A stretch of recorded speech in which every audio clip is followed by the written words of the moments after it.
Primal Chaos. All right, guys, this one's been coming for a little while now, actually. As soon as I saw this pop up, I'm like, oh, I've got to react to that. So I still haven't watched it yet. It's been out for, I think, a couple of weeks now. But it's these two juggernauts of guitar innovation coming together. You got Polyphia, who are consistently moving the goal lines as far as, you know, what is practically possible with guitar playing. And then you've got Steve Vai, who is kind of in that same school, except he's been doing it for decades now. He's kind of one of these guitar players that stands out as being like this pinnacle of you know, guitar mastery. Like his focus isn't about like creating amazing songs or anything like that, even though they all are. It's about pushing that limit about what is guitar playing and coming up with new and interesting ideas and innovations. And it's almost seemingly obsessively, right? And so putting Polyphia and Steve Vai together just makes sense because they're both two peas in the same pod, really. They're both goal line movers, as for want of a better expression. But I just want to jump straight in. I'm super psyched to hear this one. But first, I just want to say this video is brought to you in part by Enchroma Glasses. Enchroma make lenses for colorblind people, which I use every single day. But check out the ad at the end of the video. I'm going to dive right into the reaction right now. And man, I'm psyched for this one. Here we go.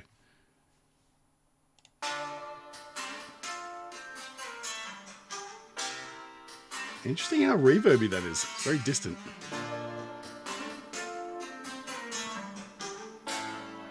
That's cool.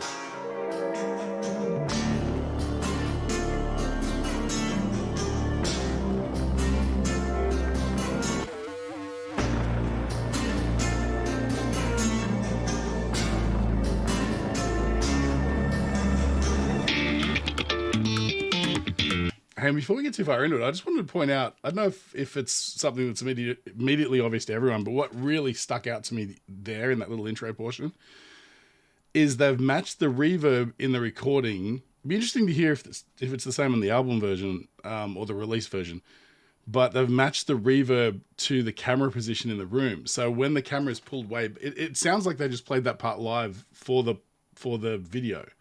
And I'm sure they didn't. So in other words, what they've done in post is they've created a space using a reverb that sounds like the camera is miles away from Tim. And as it pushes in, that reverb becomes less and less. And then you hear Scott coming in, and it sort of sounds volumetric. It sounds like they're in the space that you're occupying. And then as the camera pulls back out again, that reverb seems to increase again. I could be imagining it because of the visuals, but there's definitely a room reverb in there that's really obvious. I'm just going to jump back a little bit. Ego death. Here we go.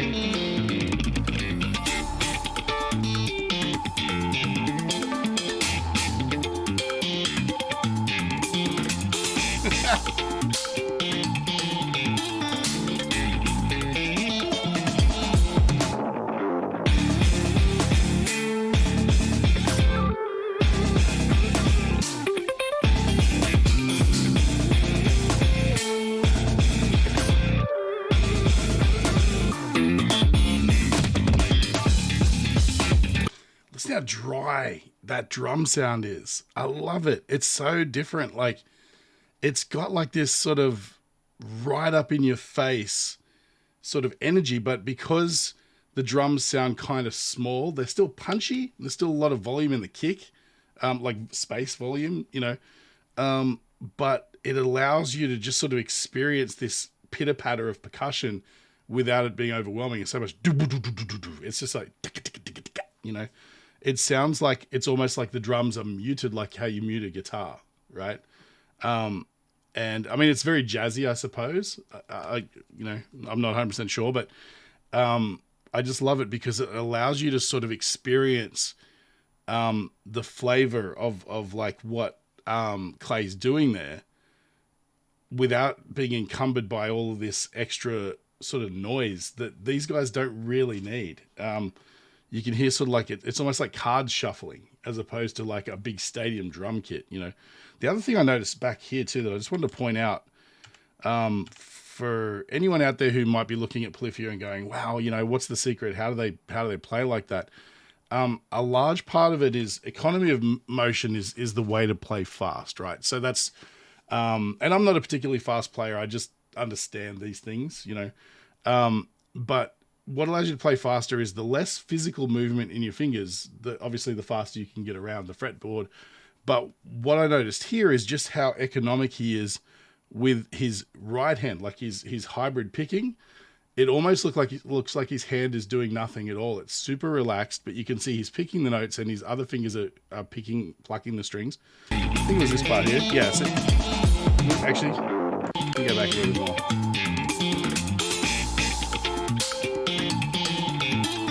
See what I mean? There's no pressure there. He's not stressing out. He's just super relaxed and just moving just enough, you know?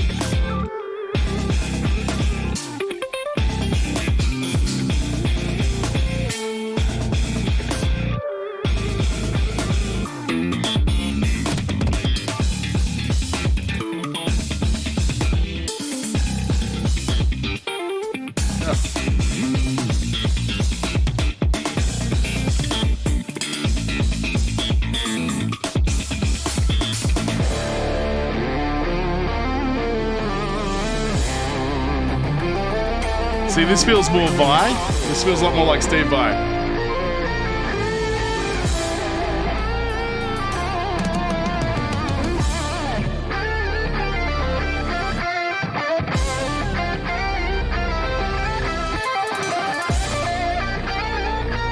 Love that tone, man.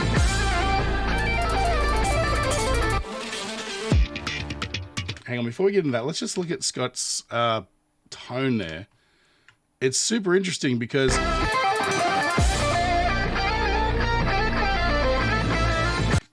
what's going on there? He's got some sort of processing.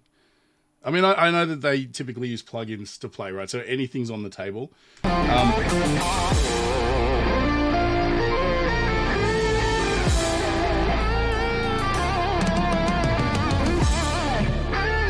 But see, it's dry. It's like, for example, like, if I had to guess, I'm not sure how much access I have to everything here.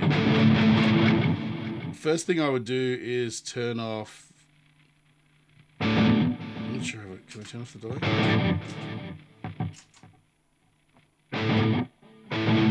Not really. But see, it sounds like there's processing there, like I just threw on an octave process. It's a free, like a pitch pedal, multi sort of harmony pedal, but I just set it as an octave. You know what I mean? Like that sort of sounds different to a typical guitar sound. It just sounds more synthetic. You know what I mean? So I feel like something like that's going on, but if you take off the reverb and stuff like that, yeah, I can't do. I got like a Helix pedal down here if anyone's wondering, and I've got patches set up the way I like them, but there's like I can't access everything without going down and messing with a bunch of stuff. But you can hear, you know, just really sort of dry. There's not much reverb on there, which is interesting because he's doing like these lyrical sort of parts, right? He's doing a little bit of this choppy stuff. But if we...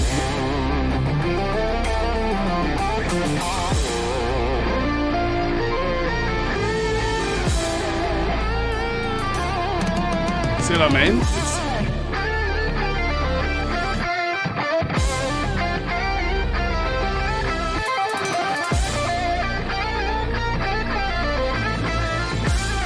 It's nice flavor, man.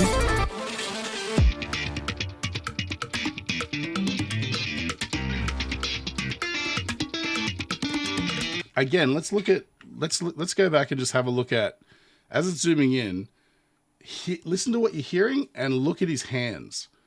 I think the first thing any young guitar player would do if they're learning, say they got the tab for this, right, and they're trying to learn it, they're going to be tense and they're trying to get to all of the notes and stuff in time.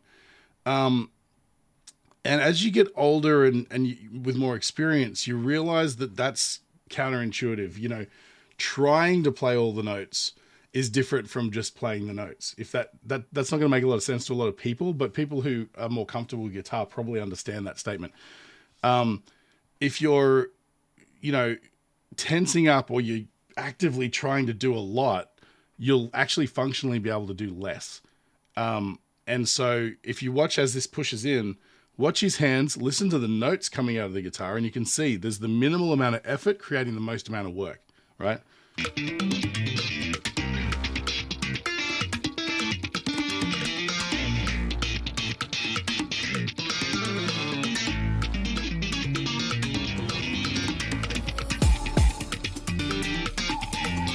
Great rhythm, man. Come on.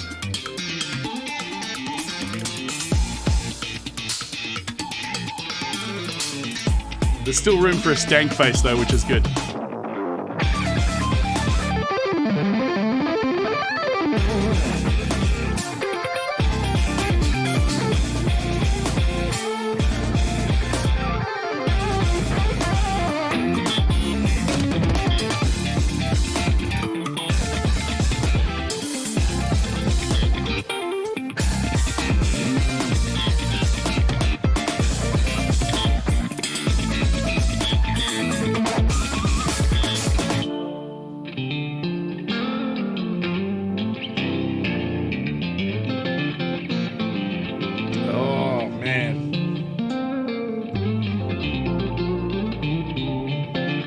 Here he is.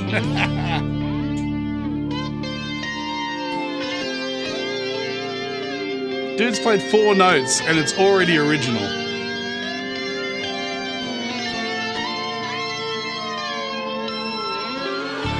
Okay, so this is something that Steve sort of in more recent years sort of came up with. And again, I don't follow his career doggedly, so maybe he's been doing this a lot longer, but I remember a video came out, I think it was on a birthday or something of his. And the thing that he was doing that was innovative, and the first time I watched the video, I didn't even notice it until I read in a comment and I went, hang on, I'm going to go back and look. It's this thing where he's playing notes, but he's also bending other strings with other fingers at the same time. And you can see him doing it here. It must be something that he's kind of keen on doing now. So he's sort of put it in this as well, because it's one of his more recent innovations. Or at least from the perspective of Steve Vai. I don't know if other people have done this before, but I'm not even sure how to do what he's doing. But essentially, he's sort of moving around playing notes traditionally. But at the same time, while this finger's up here playing some stuff, he'll have something down here bending a note so that he can sort of come in. He can be like... And he can come in here sharp and bring the note down. And so you can come up with these really scoopy melodies because you've got notes pre-bent and you're using fingers. Like typically when a guitarist plays like a linear line, they'll be like, you know, you'll bend with like the fingers that are typically playing the notes. Usually you'll bend the string with support of the other fingers to make the bends easier and more controlled and stuff like that. So as a guitar player, you know, it's fairly common to feel like if I'm going to bend a note, you want to do it with support, because bending your note with one finger is hard. It's hard to control. It's going to be less sort of confident than like that. So getting yourself out of that mindset and having like, you know, doing some sort of arpeggiated sort of thing, but having some finger down here pre-bending a note so you can bring it down mid-riff. Or what am I doing? No, I don't even know what I'm doing. Let's let the master do it. You guys get it. But yeah, you can see it in what he's doing there, because first of all, it's a close-up, but also it's kind of a simple sounding lick, so you can sort of really get a taste for it. But just watch his left hand fingers and how every finger seems to be seemingly doing something by itself.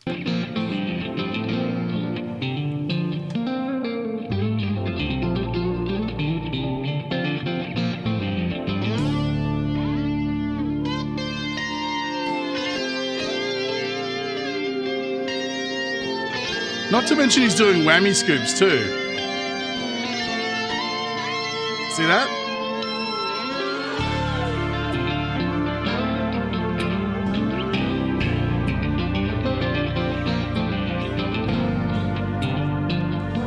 Best rhythm section in the world right now.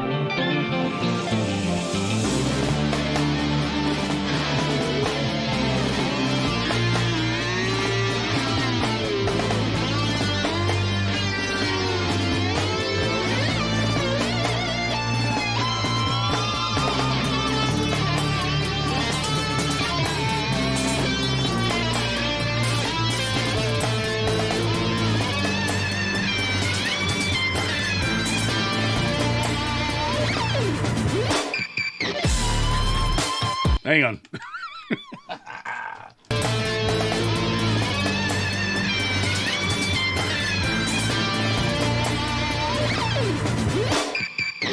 What was that?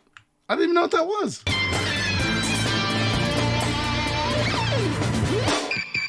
It's like he's doing a sweep, but how's he getting that sound?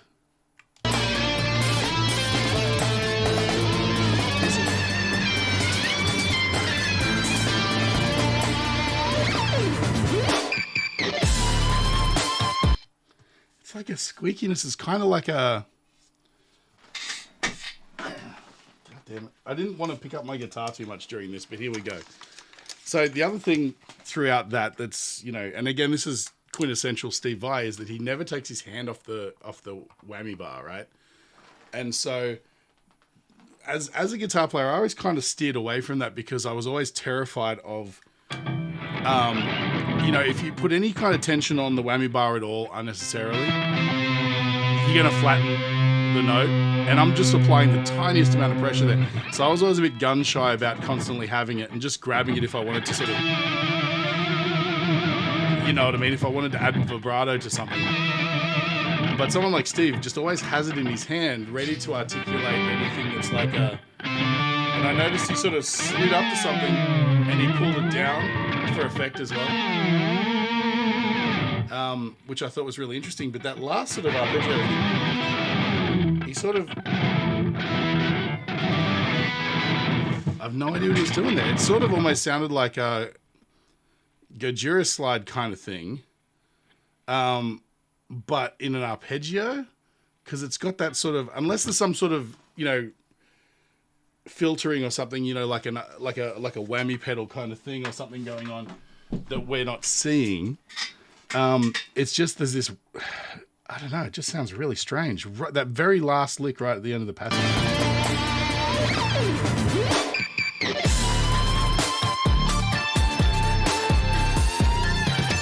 Let me know in the comments if you know exactly what he's doing there, if you're a guitar player that follows Steve. It just sounds really unusual. And that's not unusual for Steve, but here we go.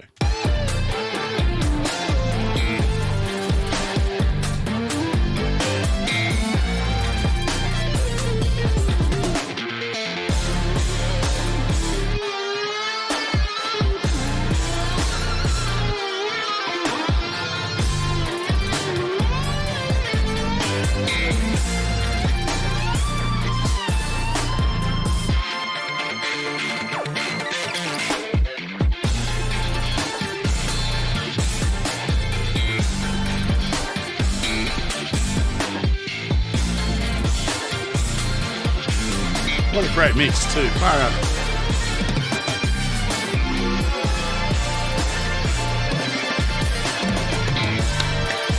What a great shot.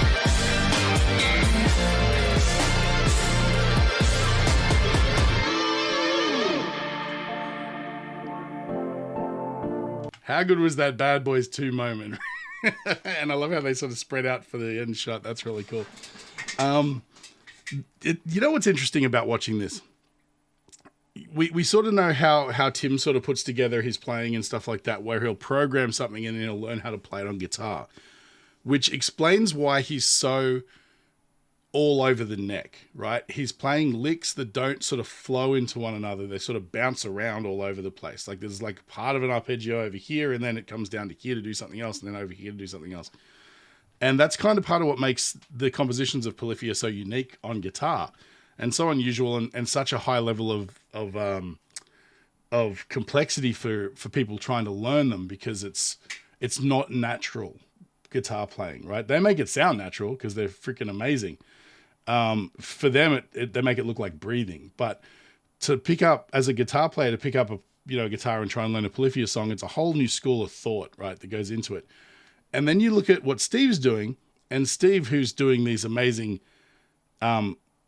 incredibly simple looking but really complex things, he's still playing very traditionally, as far as like he's using sort of box sort of, positions of phrasing and things like that. He's sticking to your typical flow a guitar player would run through a scale, but he's still just as innovative, which is like, that's what's great about watching these two. Like if you look at Steve in this last bit here, where was he? This part here, like he's doing.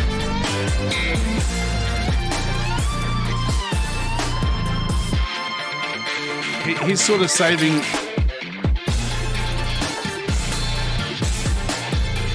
I mean, see how much work Tim's doing there? He's all over the place, right?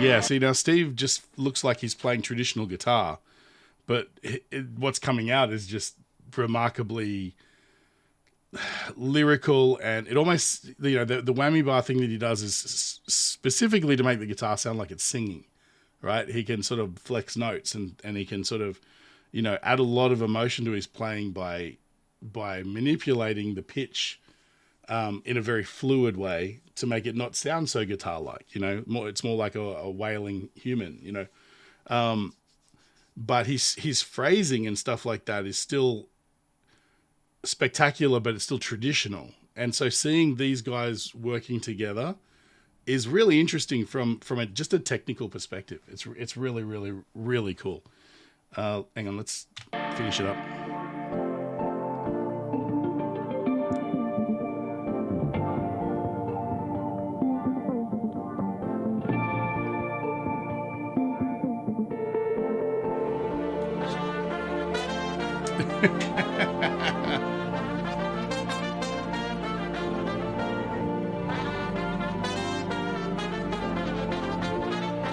That's cool. Funnily enough, the trumpet part sounds just like Tim playing as well. I don't think that's a coincidence. Wow, guys, that was such a gift, right? That whole thing was just, it's one of those things that you just don't expect. I didn't see this coming, although it should have been obvious that this was going to be a thing at some point, and I'd love to see these guys sort of connect with other really innovative players from the old school, right? I've seen that these guys work a lot with other sort of people in their same demographic, I suppose, as far as being musicians that are kind of more of that YouTube age, as opposed to, the old days of releasing records and all that sort of stuff. Like these two people, Polyphia and Steve, they come from two very different worlds fundamentally.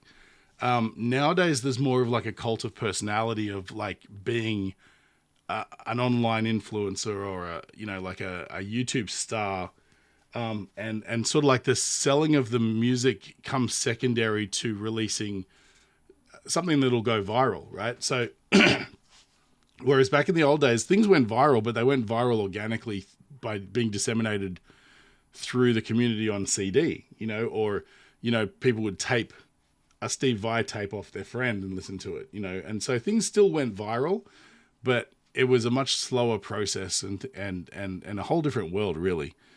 But you know, to see these guys reach back into the past and sort of be able to connect with somebody from a completely different school, and still be, you know, they found Steve, who's like equally, he's able to hang, you know, whereas a lot of guys from the era that Steve came out, they wouldn't really have much to offer in the way of, you know, aside from having like, oh, here's a cute sort of flashback to guitar from back in the day, versus, you know, what is currently sort of in the zeitgeist as far as being hip and popular and innovative and different. Whereas, you know, Steve's one of those guys, he's like that. He's like your mate's dad who is super tech savvy, even though he's way older, and your dad can't do anything he can't program like a television or, you know, or whatever. But your mate's dad like has 17 computers and can, like, you know, do all of this cool techie stuff because he never let that get ahead of him. You know what I mean? He always stayed up with the latest technology and things like that. And that's kind of what Steve Vai is, right? He's the guy who has been following the progression of guitar since day one, and kept up with the new school every step of the way. And so that's why this was, I guess, just such a great partnership. But anyway, I've waffled on long enough. This has been really cool. I hope you guys enjoyed it. And also, you know, I can't wait to see more from these guys as far as what they're going to do next. Like, what's the next step? But anyway, I feel like I've brightened your day at all. Feel free to support the channel. Just buy me a coffee. I'll leave a link in the description. Otherwise, just like, share, follow, subscribe, all that stuff. And yeah, I'll be doing much more of this in the future. So stick around, and thanks again, guys. Stay primal, and I'll catch you in the next one.